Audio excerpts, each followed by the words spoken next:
Hello students, welcome to the Future Academy. We are here for a better future. Let's learn, let's start the video. So आज के इस session में हम बात करने वाले हैं स्टैंडर्ड 10 हिंदी सब्जेक्ट में असाइनमेंट का पेपर हमारे पास है। प्रश्न पत्र 2 है ये। ओके, तो इस प्रश्न पत्र में हम बात करने वाले सेक्शन ए और सेक्शन बी की हम बात करेंगे इस पूरे वीडियो के अंदर। ओके, सेक्शन सी की बात नेक्स्ट वीडियो में करेंगे और फिर सेक्शन डी का अलग सेशन बनाएंगे ताकि आपको सारा एक साथ दे देंगे तो वीडियो बहुत ज़्यादा लंबा हो जाता है और उस वजह से क्या होता है कि कुछ स्टूडेंट कहते हैं कि मैम प्लीज़ इसको डिवाइड करके दीजिए या फिर ये बहुत लंबा सेशन हो जाएगा। सो इसी वजह से हम शॉर्ट फॉर्म में वीडियोस डाल रहे हैं ताकि आपको समझने में आसान रहेगी। ओके, तो ज़्यादा बातें नहीं करते और सेशन स्टार्ट करते हैं। इससे पहले अगर आप इस चैनल पे नए हैं तो प्लीज़ चैनल को सब्सक्राइब कर देना। वीडियो पसंद आए तो लाइक कीजिए, शेयर कीजिए। ओके, सो ये है यहाँ पे सेक्शन ए का क्वेश्चन नंबर 1 जो है 3 मार्क्स का। यहाँ पे दिया गया निम्नलिखित प्रश्नों के नीचे दिए गए विकल्पों में से सही विकल्प चुनकर उत्तर लिखिए। यहाँ पे आपको ऑप्शंस दिए गए हैं, उससे में से ही आपको उत्तर ढूंढना है। पहला है, लाडली काकी को पुड़िया देना चाहती थी परंतु उसे किसका डर सता रहा था। किससे वो डर रही थी? माँ से, चाची से, भैया से या फिर भाभी से। तो किससे वो डर रही थी या फिर किसका डर उसको सता रहा था? तो यहाँ पे उत्तर आता है उसको माँ का, यानी उसको रूपा जो है उसका डर सता रहा होता है। रूपा उसकी माँ होती है लाडली की और उसको अपनी माँ का डर सता रहा था, उसी वजह से वो बूढ़ी काकी को पुड़िया दे नहीं पा रही थी। नंबर 2 है यहाँ पे, महिलाओं की सफलता पर सुधा मूर्ति क्या कह उठी। ऑप्शंस आपके पास है। ए, उनका मार्ग कठिन अवश्य है परंतु उस पर उन्हें चलना जरूरी है। या फिर नंबर बी, लड़कियां होकर काम मत कीजिए। सी है, पढ़ाई मत कीजिए। और डी है, महिलाएं इस देश का गौरव है। सो इसमें से सुधा मूर्ति क्या कह उठती है? तो option A is the correct answer. उनका मार्ग कठिन अवश्य है किंतु उस पर उन्हें चलना जरूरी है। महिलाएं अपनी बोलते हैं ना कि उनकी लाइफ में अड़चने ज़्यादा है, रिस्पॉन्सिबिलिटीज ज़्यादा है, बर्डन ज़्यादा है उनके कंधों पर के, है ना। फैमिली का भी उसके ऊपर बर्डन होता है, रिस्पॉन्सिबिलिटीज होती है, उनके घर की जिम्मेदारियां जो होती है, उस वजह से उनके काम करने के जो भी इरादे हैं उसमें हर्डल्स ज़्यादा है, परेशानियां, दिक्कतें ज़्यादा है। इसलिए कहा है कि उनका मार्ग कठिन लग रहा है, कठिन अवश्य है लेकिन उनको उस पर चलना जरूरी है अगर आपको सक्सेस हासिल करना है तो। देन नंबर 3 है, बिस्मिल की माँ ने क्या पढ़ना शुरू किया। संस्कृत साहित्य पढ़ा उन्होंने, हिंदी साहित्य पढ़ा, देवनागरी पढ़ा या फिर देववाणी पढ़ा। तो option C is the correct answer. उन्होंने देवनागरी पढ़ना शुरू किया था जब वो शादी करके आती है और फिर अपने समय में से जो काम करती है घर का उसमें से जो समय बचाती है तो अपनी सहेलियों के साथ, वो जो पढ़ी लिखी सहेलियाँ थी उनके मोहल्ले में उनके पास पढ़ना शुरू किया था उन्होंने और तब उन्होंने देवनागरी पढ़ना शुरू किया था। ठीक है, देन नेक्स्ट यहाँ पे है, सही विकल्प चुनकर रिक्त स्थानों की पूर्ति कीजिए। ये भी 3 मार्क्स का है। नंबर 4 है, जीते रहना सबसे बड़ा डैश काम है। क्या काम है? छोटा काम है या फिर बड़ा? तो यहाँ पे आएगा आंसर बड़ा। जीते रहना सबसे बड़ा काम है, यानी खुशी खुशी आप जीते रहो वही बहुत ही बड़ी बात है। नंबर 5 है, माधवन के साथ डैश की संस्तुति थी, आनंद की या सदानंद की। तो किसकी संस्तुति थी? तो यहाँ पे आंसर आता है आनंद की। ओके, देन नेक्स्ट है, मालती डैश को कोसने लगी। किसको वो कोसने लगती है? खुद को या फिर सखी को? तो यहाँ पे मालती अपने आप को खुद को कोसने लगती है जब वो उसको रियलाइज होता है कि उसने बिंदु को कुछ ज्यादा ही डांट दिया तो वो खुद को ही कोसने लगती है कि क्यों मैंने ऐसा किया। तो यहाँ पे खुद को ही आंसर आता है। ठीक है, चलिए नेक्स्ट अब हम आगे बढ़ते हैं नंबर 7 की तरफ। यहाँ पे है, निम्नलिखित वाक्यों में से सही वाक्यांश चुनकर पूरा वाक्य फिर से लिखिए। सो यहाँ पे 7 नंबर आप देख सकते हैं, ये भी 3 मार्क्स का है। ठीक है, चलिए, वृद्ध सरकारी कर्मचारी के अनुसार हम लोग उस ऑप्शंस आप मैं धीरे से पढ़ती हूँ, कभी कभार मेरी स्पीड बढ़ जाती है, सॉरी इस बात के लिए। ऑप्शन अ है, हम लोग समय पर काम नहीं पूरा करते। ब ऑप्शन है, हम लोग अपनी जिम्मेदारी नहीं समझते। क, हम लोग समय का महत्व नहीं समझते। तो जो वृद्ध सरकारी कर्मचारी थी उन्होंने लेखक को क्या कहा था? तो यहाँ पे उत्तर आता है, हम लोग अपनी जिम्मेदारी नहीं समझते। ठीक है, देन नेक्स्ट है, यदि दंतुल कालिदास के क्षेत्र का निवासी होता तो वह क्या नहीं करता। ऑप्शन ए, पगड़ी न पहनता। बी, संस्कृत भाषा में बात करता। सी, हरिणों का शिकार न करता। तो इसमें से क्या करता क्या न करता क्या आएगा, तो यहाँ पे उत्तर आता है हरिणों का शिकार न करता। कालिदास कहते हैं कि वो बाहर का है, उसको पता नहीं था कि शिकार कर सकते हैं या नहीं कर सकते हैं, सो इस वजह से उसको हम दंड नहीं दे सकते दंतुल को, ऐसा वो कहते हैं, क्योंकि वो वहां उनके क्षेत्र का निवासी नहीं था। अगर वो होता तो उसको पता होता कि हरिणों का शिकार करना यहाँ पे मना है, उसको अपराध माना जाता है, तो ये बात यहाँ पे की जाती है।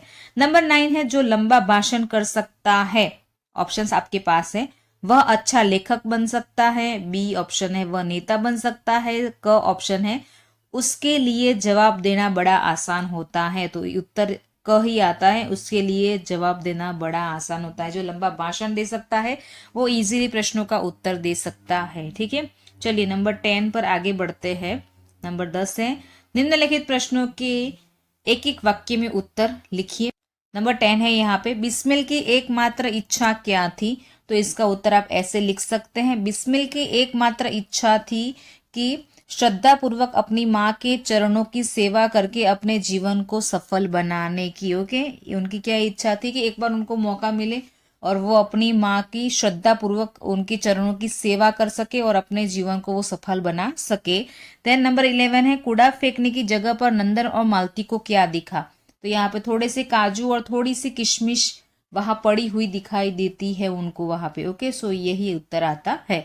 नंबर 12 है यहाँ पे पंडित शादीराम कर्ज अदा करने के लिए क्यों बेचैन थे, यहाँ पे ऑप्शंस दिया गया, इन दोनों में से आपको एक लिखना है, 2 मार्क्स का प्रश्न है। तो यहाँ पे ए वाला है जो प्रश्न वो चैप्टर नंबर 20 का है, और ये वाला भी चैप्टर नंबर 20 का है। बुद्धिराम ने बूढ़ी चैप्टर नंबर 2 का है, बुद्धिराम ने बूढ़ी काकी की संपत्ति कैसे हथिया ली थी, तो ये चैप्टर नंबर 2 का है आंसर, और ये वाला 20 नंबर के चैप्टर का आंसर है। ठीक है, तो आप एक्सरसाइज का हमारा प्लेलिस्ट ऊपर जो यहाँ पे आई बटन दिखाई दे रहा है वहां पे क्लिक करोगे तो उस आई बटन पे जाओगे तो आपको सारे चैप्टर की एक्सरसाइज वहां पे है, और उस चैप्टर में जाओगे। यहाँ पे मैं चैप्टर इसलिए मेंशन कर रही हूँ कि आपको स्पेसिफिक 20 चैप्टर की ही लिंक ओपन करनी है, उसमें आपको ये वाला प्रश्न का उत्तर मिल जाएगा। अगर आपको नीचे वाला उत्तर चाहिए तो आपको चैप्टर 2 का जो लिंक है उसको ओपन करना है और आपको इसमें से ये वाला उत्तर मिल जाएगा। ठीक है, देन नंबर 13 है यहाँ पे, ये भी 3 मार्क्स का प्रश्न है और आपको यहाँ पर भी ऑप्शंस मिल रहा है। तो देश को कैसे नागरिकों की आवश्यकता है और क्यों, ये वाला चैप्टर 4 का आंसर है, ये वाला भी प्लेलिस्ट में अवेलेबल है। और कालिदास हरिण शावक को क्यों बचाना चाहते थे, ये वाला जो चैप्टर है वो चैप्टर नंबर 6 है। तो आप प्लेलिस्ट के अंदर चैप्टर 4 को ओपन करोगे तो आपको ये उत्तर मिल जाएगा, चैप्टर 6 ओपन करोगे तो आपको ये वाला उत्तर मिल जाएगा। चलिए अब आगे बढ़ते हैं नंबर 14 तरफ।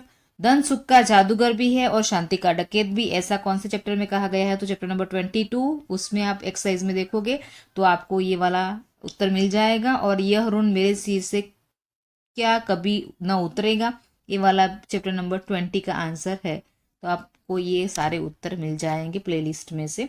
अभी बी सेक्शन की बात करते हैं। बी सेक्शन जो है वो पद्य विभाग है, यानी पोएम से रिलेटेड जितने भी प्रश्न होते हैं वो बी सेक्शन में पूछे जाते हैं। यहाँ पे सेम ए सेक्शन जैसा ही बी सेक्शन है। यहाँ पे पहला है 3 मार्क्स का ऑब्जेक्टिव यानी विकल्प वाले प्रश्न पूछे गए हैं। नंबर 15 है एक सखी दूसरी सखी से कहती है उसे क्या कहते हैं, तो उसको कहा जाता है मुकरी। पहलिया मुकरिया आपका चैप्टर है, उसमें अंदर ए सखी साजन हा सजी सखी जो भी उत्तर आता है वो बोलती है बाद में।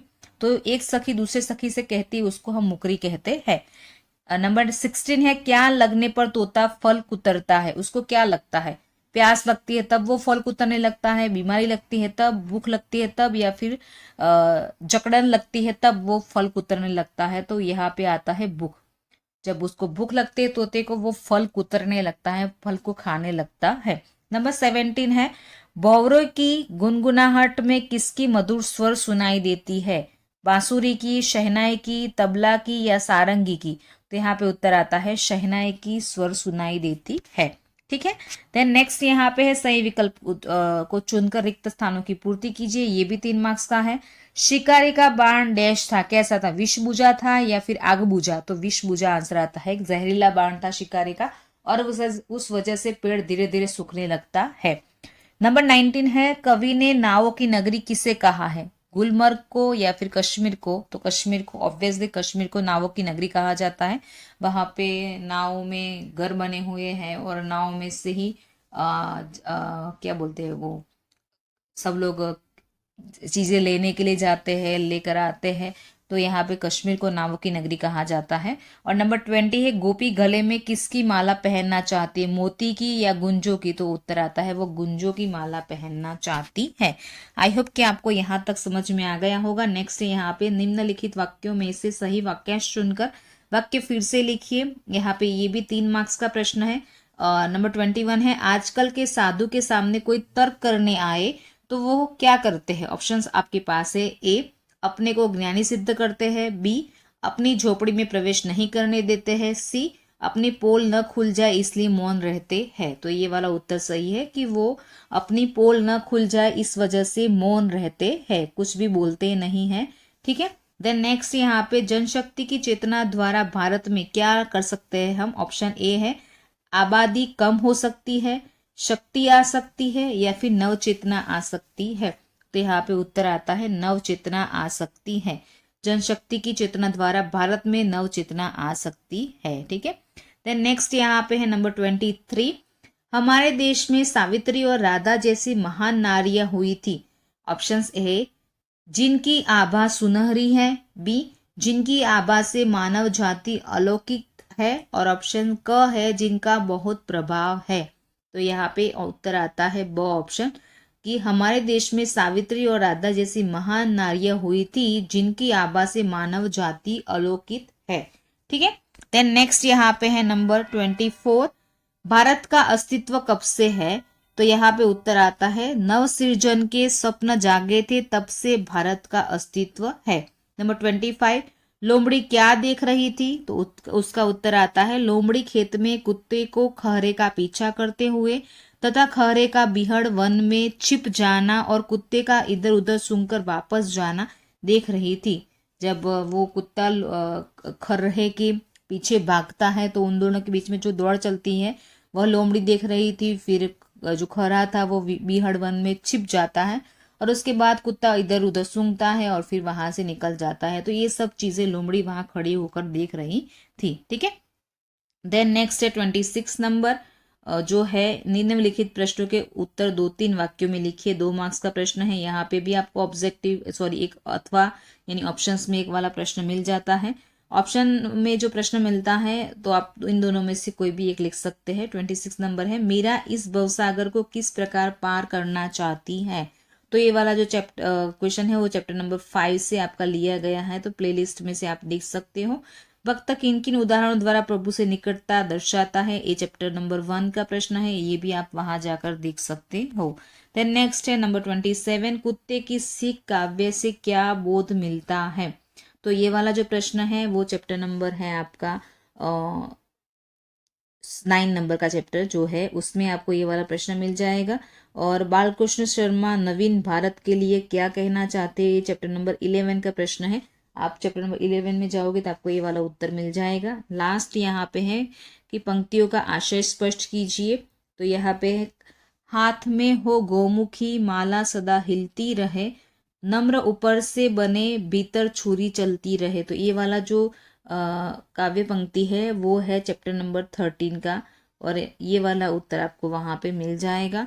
और उसके ऑप्शन में आपको है कोई भी एक लिखना है, लेकिन ऑप्शन में अगर आप ये प्रश्न का उत्तर देखना चाहते हैं, हम श्रम का वंदन करते हैं, मेघा का गायन करते हैं, हम मानव का निर्माण अमर लखकर सुख गर्जन करते हैं, हे जीवन अभिमान जागो और जगाओ। ये वाला चैप्टर नंबर 15 का प्रश्न है। आप 15 नंबर पे जाओगे तो आपको ये वाला उत्तर मिल जाएगा। ठीक है। तो यहाँ पे जो ये वाला प्रश्न है वो 15 नंबर के चैप्टर में से लिया गया है। ठीक है। तो ये हो गया आपका पूरा सेक्शन ए और बी, हमने इस वीडियो के अंदर पूरा देख लिया है। सेक्शन सी का जो वीडियो है हम नेक्स्ट वीडियो में देखेंगे। आई होप कि यहाँ तक आपको सब कुछ समझ में आ गया है और मैंने थोड़ा सा धीरे से आपको समझाया होगा, ऐसा मैं आशय रखती हूँ, क्योंकि नॉर्मली मेरी स्पीड इतनी आ ही जाती है। जब उत्तर आपको पता होते तो आप स्पीड से काम करते हो। ओके।